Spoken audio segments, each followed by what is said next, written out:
Ladies and gentlemen, boys and girls, welcome to the program. Welcome to the show. I am your host, Mark Goldberg, and this is Mark Vlogs Watches. This is the show where we answer your questions in short, relevant, focused videos, and that's what this is going to be today. You'll see my Instagram right there, so go ahead and follow me on Instagram, and then you can DM me your questions, just as Tango Bravo has done. So I'm going to read you Tango's question, and then we're going to jump right into the meat and potatoes of this video. But first, let's get the quick fist watch check out of the way. And today, guys, I am wearing one of my two balls. Yes, I have one defective ball sitting in the watch box waiting to go back. And then I've got this ball right here. Okay, Tango Bravo says, Mark, what would you recommend for my first luxury watch purchase? A Tudor Pelagos left-hand drive or the Omega Seamaster Diver 300?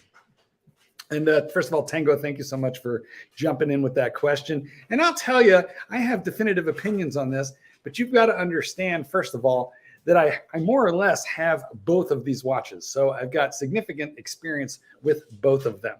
Before we go any further, let me remind you that I am a dog trainer, and in the background, you are seeing one of my books. You can find it on Amazon, and this is my latest book. You can find this on Amazon, Barnes & Noble, bookstores, wherever books are sold. If you're a friend of the channel and a dog lover, buy one of these babies right now to support the channel. And if you're not a dog lover, Christmas is coming. Buy one for the dog lover in your life. Okay, back to the real point. So, Pelagos or Omega as the first luxury buy. Now, I'm going to ask you to comment here once this posts up to YouTube so you can tell me what you think and if I'm going to get this right, but I have a definitive opinion. First, the facts. I have owned 3 of those Omega SMP laser cut ceramic dials. Currently, I only have 2 of them. I sold the chrome dial one. I have the white, the great white, and I have the black. One of these days, I might have to try the blue. I'm a bit of a sucker for that watch. And I've got several Tudors as well, including the original blue Tudor Pelagos in titanium. Now, I know that that's not the left-hand drive that Tango's asking about, but I think it qualifies me to really sort of discuss, the comparison between these two watches. And I've got a definitive opinion, given the way that Tango phrased the question, which is, which one should he buy for his first luxury watch purchase? And I'm going to tell you, the answer to that is very simple, very definitive. I don't have a question in my mind. It's the ding. It's the Omega Seamaster. Now, not that the Tudor is a bad watch. In fact, it's a great watch. And in fact, in some ways, it may even be a better watch than the Omega. But first, let's talk about why that would be my pick for a first luxury watch buy. And the answer is that the Omega SMP is a tool watch. It has tool watch heritage, but it is gussied up. It is fancied up. It's got raised lume markers, the laser cut dial, and whatever color you get it, it shimmers in the light. The ceramic bezel is shiny, high polished shine on that ceramic bezel. Whereas the Tudor is, I don't want to say it's a plain Jane because it has definitive and eye-catching styling, but it is far more toolish than it is fancy. So it's a tool watch primarily, and it is a luxury watch due to the heritage with which it is built, the engineering that goes in it, the specs, the durability, the sheer toughness of the Tudor Pelagos, left hand or right hand. It's the same movement, same construction. Much has been made about the so-called collectability of the left-hand drive in Tudor. I don't really think that's a factor, to be honest with you. It's going to be a factor on the on the Rolex Sprite, which is the Rolex GMT left-hand drive version. In this case, and in others recently, Tudor kind of leaping ahead of their sister company Rolex in terms of daring design cues and changes. So I think the Sprite, the left-hand drive GMT in Rolex, is going to be collectible, but that left-hand Pelagos, no, I think it's going to be similar to any other Pelagos. And I have one. I've got the blue one. Here's the thing. That is a pure tool watch. The surfaces, being as though it's made out of titanium, are all brushed. There's really nothing shiny about it. And in fact, the bezel insert in the Tudor, in the Pelagos.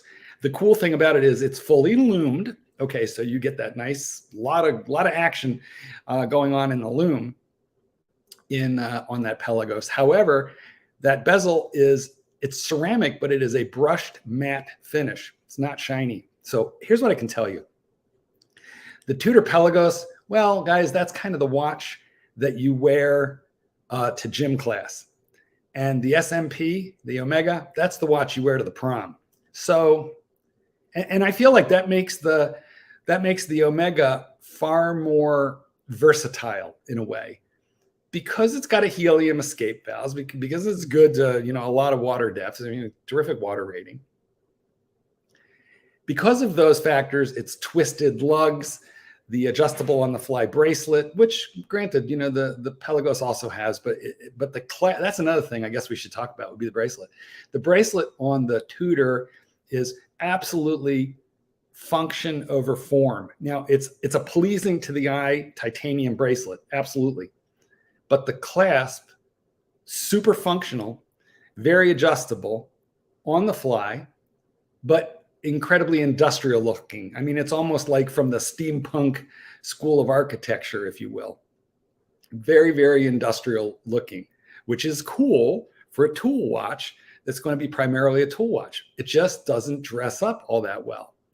It's fantastic for the beach, for working out, for rugged stuff. I'm a dog trainer. You are seeing me in dress clothes, right now. So the Tudor fits my lifestyle a lot. It's a watch that I wouldn't hesitate to work in. It's tough, and it's built to take a beating. So from that standpoint, it's absolutely a luxury watch. But it's not dressy. It's going to look a little bit out of place, I would think, when you're all dressed up. Now, I've got the blue one, which is even more informal. With the black one, could you wear it with a suit and not look ridiculous? You could. But you're definitely not going to look fancy. No one's going to look at that and go, damn, look at that, Tango. You got yourself. What kind of watch is that? That's beautiful. That's what's not going to happen.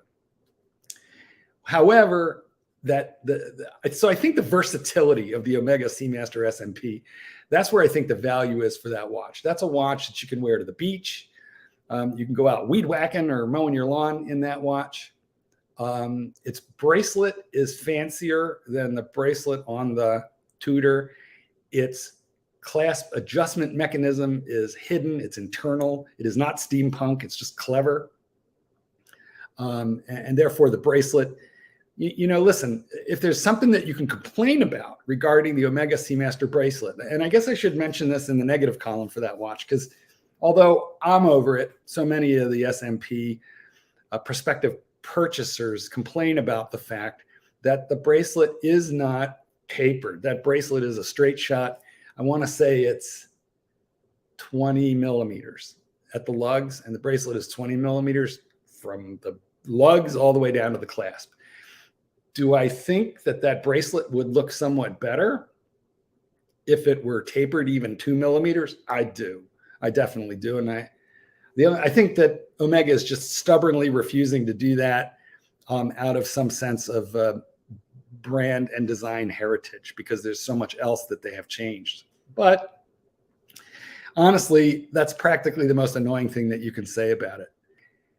I am overlooking one obvious complaint, and that's the wart. Okay, the wart on the SMP.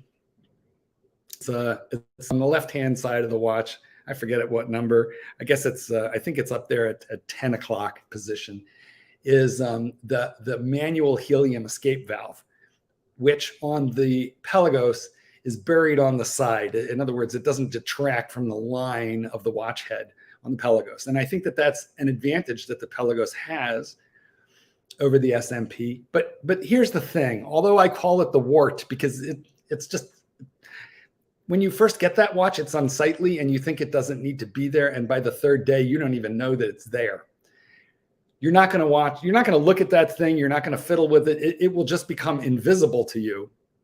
And it's, I guess, a little bit like buying a new car. You buy a new car and you're all, in love with it. And then one day, a couple weeks in, you come back and, there's a minute scratch on the car from, a cart in the parking lot. It's just some little scratch, some little ding. It's nothing that you're going to go get fixed, but you're going to notice it. And it's going to bug you. And then a week later, you're not even going to know it's there. And that's the way the wart or the helium escape valve is on the Omega Seamaster SMP. Like I'm telling you, Tango, you're going to hear a lot of people complaining about that, but you can dismiss that because you think you're going to obsess about it maybe, but you won't. So I'm going to sum it up like this, guys. The Omega SMP and the Tudor Pelagos, any Pelagos, including the new one, I'll make a video with my thoughts about the FXD and the 39 millimeter, because they've just introduced a couple new Pellies. By the way, one disturbing fact, you hear me saying Pelagos, but I was watching an Instagram video of Tudor and they called it the Pelagos, but the guy had a very funny accent, the narrator, and I Pelagos or Pelagos? I don't care what it's supposed to be. I'm calling it the Pelagos because Pelagos just sounds like funny to me. If it's Pelagos, I'm trading mine in. I don't want it anymore. But I wear them both. I like them both, but I can tell you I feel a lot fancier when I'm wearing my Omega SMP. And you want a luxury watch. So what you're looking for is versatility, my friend. Like, subscribe, do all that YouTube stuff for me. And do it right now before we part company. Hit the notification bell because I live stream a lot. Let's do this again together, and let's do it soon, fellas. Mark Goldberg, paint the sky your favorite color.